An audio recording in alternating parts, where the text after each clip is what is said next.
नमस्कार, खबरों का पंचनामा देख रहे हैं आप। मैं हूं आपके साथ पूजा। हम लेकर आए हैं देश और दुनिया की 5 बड़ी खबरें, जिसपे चर्चा के लिए मेरे साथ स्टूडियो में मौजूद हैं कैपिटल टीवी के editor in chief doctor Manish Kumar. Doctor साहब, बहुत बहुत स्वागत है आपका। धन्यवाद। सबसे पहले नजर हेडलाइंस पर। पश्चिम बंगाल में भयंकर बवाल, आईपैक के दफ्तर पर ईडी के छापे पर हंगामा। रेड के दौरान धमक पड़ी सीएम ममता बनर्जी, जबरन उठा ले गई फाइलें। ईडी ने खटखटाया हाईकोर्ट का दरवाजा, ममता बनर्जी पर जांच में बाधा और सबूत ले जाने का आरोप। कल हाईकोर्ट में होगी सुनवाई तो सड़क पर उतरी टीएमसी। पीएम मोदी ने दिया सोमनाथ स्वाभिमान पर्व पर संदेश, बताया अटूट आस्था का इतिहास। 10 से 12 जनवरी तक पीएम का गुजरात दौरा। तुर्कमान गेट के पास हुई पत्थरबाजी का पुलिस ने जारी किया वीडियो। अब तक 11 गिरफ्तार, अफवाह फैलाने पर कईयों को नोटिस भी जारी। तेजी से हो रही पुलिस की कार्रवाई। अमेरिका रूस में बड़ी टेंशन, वेनेजुएला से आ रहे रूसी तेल टैंकर पर यूएस नेवी ने किया कब्जा। कार्रवाई पर रूस ने दी चेतावनी। खबरों की शुरुआत में सबसे पहले बात पश्चिम बंगाल में ईडी रेड पर बवाल की। ईडी ने कोयला घोटाले को लेकर कोलकाता में पॉलिटिकल कंसल्टेंट फर्म आईपैक के दफ्तर में छापेमारी की। आईपैक के प्रमुख प्रतीक जैन के घर पर भी छापेमारी की गई। ये रेड कोयला घोटाले के मामले में की गई, पर इस रेड की कार्रवाई से ममता बनर्जी भड़क गई। मुख्यमंत्री ममता बनर्जी भी छापे की जगह पर पहुंच गई। ममता बनर्जी के यहां पहुंचते ही पारा हाई हो गया। ममता बनर्जी ने ईडी पर आरोप लगाया कि वो टीएमसी की गोपनीय फाइलें और डेटा जब्त करने की कोशिश कर रही है। ममता बनर्जी ने इसे राजनीतिक साजिश बताया और कहा कि अगर वो बीजेपी के दफ्तर पर रेड मारे तो। बहरहाल इस दौरान ममता की गाड़ियों में कुछ फाइलें भी रखवाई गई। ममता बनर्जी ने दफ्तर से कई फाइलों को गायब भी करवाया। ममता की टीम और ईडी के अधिकारियों के बीच जमकर बवाल भी हुआ। आखिर रेड के दौरान ममता बनर्जी क्यों पहुंची और फाइलों को क्यों गायब करवाया गया? देखिए, जो लग रहा है कि it's a mockery of democracy, rule of law, और इस मौकरी में कुछ लोग तमाशा कर रहे हैं और कुछ लोग तमाशा देख रहे हैं। कलकत्ता में तमाशा किया जा रहा है, दिल्ली से तमाशे को देखा जा रहा है। यह काम कोई पहली बार ममता बनर्जी ने नहीं किया है। सीबीआई के अधिकारी राजीव कुमार से बातचीत करने के लिए गए तो उनको पिटवा दिया गया। ईडी संदेश खाली जा रही थी, उसके ऊपर अटैक कर दिया जाता है। बार बार चेतावनी दी जाती है। यहां तक कि असेंबली में इस तरह का कानून भी पास करा दिया कि ईडी अगर पश्चिम बंगाल में कोई कार्रवाई करे तो पहले ममता बनर्जी से परमिशन ले। तो ये जो आज हुआ, ये दरअसल कोल स्कैम जो पश्चिम बंगाल में हुआ, जिसमें कोयला की स्मगलिंग अलग अलग राज्यों में इलीगल तरीके से और बांग्लादेश भेजने का ये पूरा अनूप मांझी और गैंग, जो हजारों हजार करोड़ रुपए साल में जो है जिसका गबन होता था, और उसने साफ साफ कहा था कि टीएमसी के नेताओं को हमें पैसे देने पड़ते हैं, इसलिए पूरे पश्चिम बंगाल में पुलिस जो है हमारे को कभी रोकती नहीं है। अब आईपैक का नाम कहां से आया?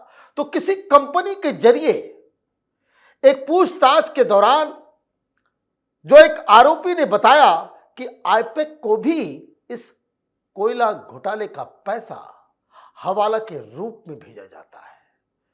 तो जब किसी आरोपी ने, किसी गवाह ने यह जानकारी दी तो रेड तो बनता है। रेड करने के लिए गई तो ममता बनर्जी आ गई और ममता बनर्जी वहां से बहुत सारे फाइल्स को चुरा तो ले गई, लेकिन साथ ही साथ इस जांच के दौरान, इस रेड के दौरान जबरदस्ती अपने डीजीपी, कलकत्ता कमिश्नर और साउथ कलकत्ता के डीसीपी के साथ और तमाम पुलिसकर्मी और टीएमसी के अपने प्राइवेट लोगों के साथ जाकर के इन्होंने बहुत हंगामा किया। मजबूत सरकार इस तरह के न्यूसेंस को बर्दाश्त नहीं करती। कोई और सरकार होती, ममता बनर्जी की सरकार अब तक खत्म कर दी गई होती, यही होना चाहिए था। जी, तो ईडी के रेड को लेकर बंगाल में काफी बवाल है। ममता का पारा हाई है। साथ ही ईडी की कार्रवाई के खिलाफ तृणमूल कांग्रेस ने पूरे राज्य में प्रदर्शन भी किया। दूसरी ओर ममता बनर्जी की तरफ से ईडी कार्यालय से डॉक्यूमेंट्स ले जाने पर ईडी ने बड़ी कार्रवाई की। ईडी ने कलकत्ता हाईकोर्ट का दरवाजा खटखटाया। ईडी ने कोलकाता हाईकोर्ट में याचिका दाखिल करके ममता बनर्जी सरकार पर जांच में बाधा डालने और खुद सीएम ममता बनर्जी पर सबूत ले जाने का आरोप लगाया। इस मामले में कल सुब्रा को सुनवाई भी करेंगी। सर, ईडी ने तो अब हाईकोर्ट का दरवाजा खटखटा दिया है, अब आगे क्या होगा? भाई आईपैक भी चली गई, वो भी कह रही है कि भाई ये ईडी की कार्रवाई को रोका जाए। उधर भी हाईकोर्ट, इधर भी हाईकोर्ट। लेकिन ममता बनर्जी के लिए बहुत बड़ी मुसीबत है। ईडी ये कह रही है कि ममता बनर्जी ने, और उसके सबूत भी हैं, पूरी दुनिया ने देखा कैसे फाइल को उठाया गया, कैसे ममता बनर्जी रेड के दौरान बिल्डिंग्स के अंदर घुसी, धमकाया, ये सारी चीजें हुई है। तो दो बहुत ही संगीन आरोप ममता बनर्जी और उनके साथ के लोगों, जिसमें डीजीपी भी हैं, जिसमें सीपी भी हैं, जिसमें डीसीपी भी हैं, ये सारे लोगों के ऊपर कि जांच के काम को अवरोध करना और सबूतों को, फाइलों को चोरी करना, ये दोनों बहुत ही संगीन आरोप है। ममता बनर्जी के लिए कल का दिन आसान नहीं होने वाला है। जी, चलिए अब बढ़ते हैं आगे। गुजरात के ऐतिहासिक सोमनाथ मंदिर में सोमनाथ स्वाभिमान पर्व का शानदार आगाज हो गया। इस अवसर पर प्रधानमंत्री नरेंद्र मोदी ने देशवासियों के नाम एक विशेष संदेश साझा किया। प्रधानमंत्री ने अपने संदेश में सोमनाथ मंदिर के उस गौरवशाली इतिहास को नमन किया जो सदियों के संघर्ष और फिर से उठ खड़े होने की अद्भुत मिसाल है। प्रधानमंत्री ने याद दिलाया कि आज से ठीक 1000 साल पहले जनवरी 10-26 में सोमनाथ मंदिर ने विदेशी आक्रांताओं का पहला बड़ा हमला झेला था। पीएम मोदी ने कहा कि सोमनाथ पर बार बार हमले हुए और उसे नष्ट करने की कोशिश की गई, लेकिन हर बार भारत की सांस्कृतिक चेतना और मजबूत होकर उभरी। साथ ही प्रधानमंत्री ने अपनी पुरानी सोमनाथ यात्राओं की तस्वीरें साझा करते हुए भावुक याद भी ताजा किए। उन्होंने बताया कि कैसे साल 2001 में अटल बिहारी वाजपेयी और लालकृष्ण आडवाणी की मौजूदगी में मंदिर के पुनरुद्धार के 50 साल पूरे होने का उत्सव मनाया गया था। आपको बता दें कि प्रधानमंत्री नरेंद्र मोदी 10 से 12 जनवरी तक गुजरात के 3 दिवसीय दौरे पर होंगे। सर, पीएम मोदी तो गुजरात के दौरे पर जाएंगे और आज अपनी कुछ पुरानी तस्वीरें भी पीएम ने शेयर की है। ये स्वाभिमान दिवस कितना महत्वपूर्ण होगा और क्या संदेश पूरी दुनिया को जाएगा? देखिए, जिस तरीके से विदेशी आक्रांताओं ने, मुस्लिम आक्रांताओं ने सोमनाथ को लूटा, और ये बात बिल्कुल सही है, क्योंकि सत्य की एक आदत होती है, वो धीरे धीरे अपने आप को स्थापित कर लेता है।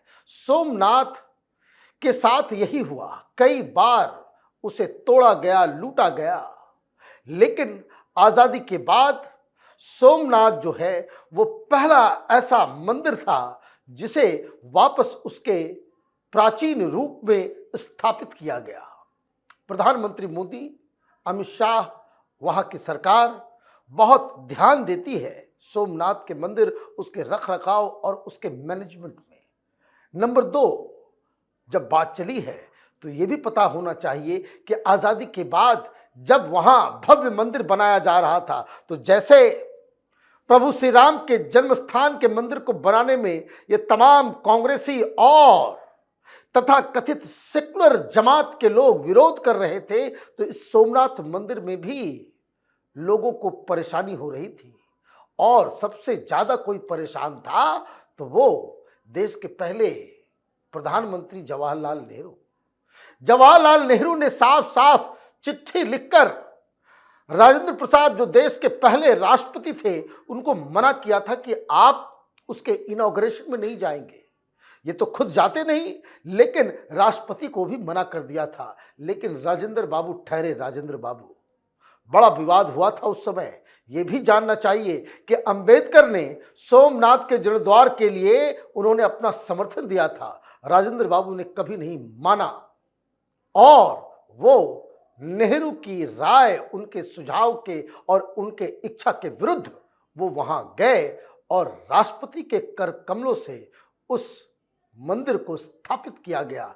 तो ये है कहानी, और ये वाकई ये गर्व की बात है कि जो राष्ट्र अपने आप को आजाद कहता है, अगर उसके सांस्कृतिक चिन्ह, उसकी प्राचीन जो प्रतीक चिन्ह है वही परतंत्रता के छांव में दबे कुचले रहेंगे, तो वो मुल्क आजाद नहीं माना जाता। आज वाकई जो प्रधानमंत्री ने कहा है वो बिल्कुल सही कहा है। जी, अब बात दिल्ली बुलडोजर एक्शन पर बवाल की। दिल्ली के तुर्कमान गेट के आसपास अतिक्रमण हटाने के अभियान के दौरान हुए पथराव की घटना की जांच जारी है। इस बीच दिल्ली पुलिस ने एक वीडियो जारी किया है। ये वीडियो 6 जनवरी को तुर्कमान गेट पर फैज इलाही मस्जिद के पास रात में हुए पत्थरबाजी की घटना और अतिक्रमण हटाने की कार्रवाई का है। दिल्ली पुलिस की ओर से जारी वीडियो में साफ तौर से लोगों की भीड़ को देखा जा सकता है। अब तक दिल्ली पुलिस ने पत्थरबाजी की घटना के सिलसिले में 11 लोगों को गिरफ्तार किया। पुलिस लगातार सीसीटीवी फुटेज और अन्य वीडियो क्लिप की जांच कर रही है। पुलिस ने अभी तक 10 ऐसे लोगों की लिस्ट भी बनाई है जिसने सोशल मीडिया पर भड़काऊ पोस्ट किए थे। पुलिस ने इन सभी को समन भेजकर जांच में शामिल होने के लिए कहा है। सर, गिरफ्तारियां भी हो रही है, नोटिस भी भेजा जा रहा है, क्या कुछ एक्शन अभी तक हुआ है? देखिए, एक्शन तो कोर्ट से भी आ गया। आप तुर्कमान गेट के ऊपर तमाशा कर रहे थे, अब जामा मस्जिद को बचाओ। आज हाईकोर्ट की तरफ से आदेश आया है कि जामा मस्जिद और उसके आसपास ऑलरेडी नोटिस दे दिया गया था। सर्वे करने के लिए 2 महीने का वक्त दिया गया है कि जामा मस्जिद के आसपास भी इस तरह का जो इलीगल इंक्रोच जमीन के ऊपर जो स्ट्रक्चर्स हैं वहां भी सफाई का कार्यक्रम चलेगा। और यकीन मानिए, जामा मस्जिद और उसके आसपास जिस तरीके से जमीन के ऊपर इंक्रोचमेंट है, वहां तो बहुत जमकर बुलडोजर चलने वाला है। अब ये जो मसला है तुर्कमान गेट में, तो अब तो बहुत सारे मास्टरमाइंड्स भी पकड़े जा रहे हैं। 10 लोग गिरफ्तार हुए हैं। 10 यूट्यूबर जो हीरो बनने की कोशिश कर रहे थे उनको भी चिन्हित कर लिया गया है। और जो जानकारी आ रही है कि पत्थरबाज गैंगों में कम से कम 40 से 50 ऐसे लोग हैं जिनको वीडियो के जरिए जिनको चिन्हित कर लिया गया है। आज एक्शन फिर हुआ, आज फिर बुलडोजर चला। लेकिन जब एक्शन होता है तो फिर आज कोई विरोध के लिए नहीं आया। जो कुछ बचा खुचा था, आज बुलडोजर चला, लेकिन पत्थरबाज भागे हुए नजर आए। पहले से ही अगर आपने इस तरह का एक्शन ले रखा होता तो किसी की हिम्मत नहीं पड़ती। जी, अब बात आज की आखिरी खबर की। वेनेजुएला से जुड़ा एक तेल टैंकर अमेरिकी कोस्ट गार्ड को चकमा देकर फरार हो गया था। इसे पकड़ने के लिए अमेरिका अटलांटिक महासागर में पिछले 2 हफ्ते से ऑपरेशन चल रहा था। इसी बीच खबर ये सामने आई है कि अमेरिका ने 2 टैंकरों को जब्त कर लिया है। इन 2 टैंकरों में से एक पर रूसी झंडा लगा था। इन 2 जगहों में एक रूस का जहाज मैरिनीरा है जबकि दूसरे का नाम सोफिया है। सोफिया पनामा का जहाज बताया जा रहा है। अमेरिका सेना ने सोशल मीडिया पर एक पोस्ट में बताया कि ये कदम वेनेजुएला के तेल निर्यात पर लगाए गए अमेरिकी प्रतिबंधों को सख्ती से लागू करने के तहत उठाया गया। रूस ने अमेरिका की इस कार्रवाई की कड़ी निंदा की तो अमेरिका ने रूस के जब्त जहाज पर सवार क्रू के खिलाफ आपराधिक मामला दर्ज करने का दावा भी किया है। सर, क्या अब इसके बाद अमेरिका और रूस के बीच में रिश्ते बिगड़ गए हैं? देखिए, जो जानकारी आ रही है वो ये कि रशियन पनडुब्बी ऑलरेडी अटलांटिक ओशन में भेज दिए गए। ये तो जिस तरीके की कार्रवाई हो रही है उससे तो ये साफ है कि डोनाल्ड ट्रंप यहां नहीं रुकने वाले।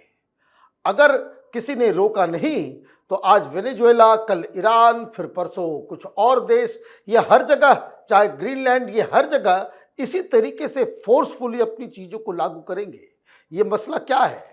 देखिए, वेनेजुएला के ऊपर ऑलरेडी आपने प्रतिबंध लगा रखा था, तो जो ऑयल का जो कारोबार हो रहा था, सैकड़ों उस तरह के शिप थे जिनको घोस्ट शिप कहा जाता। मतलब ये कि ना उसका जीपीएस ऑन होता है, ना उसका रजिस्ट्रेशन होता है, ना कोई इंश्योरेंस होता है, कुछ नहीं होता, लेकिन वो लाखों लाख गैलन जो है वो ऑयल वो एक जगह से दूसरी जगह लेकर के जाते हैं।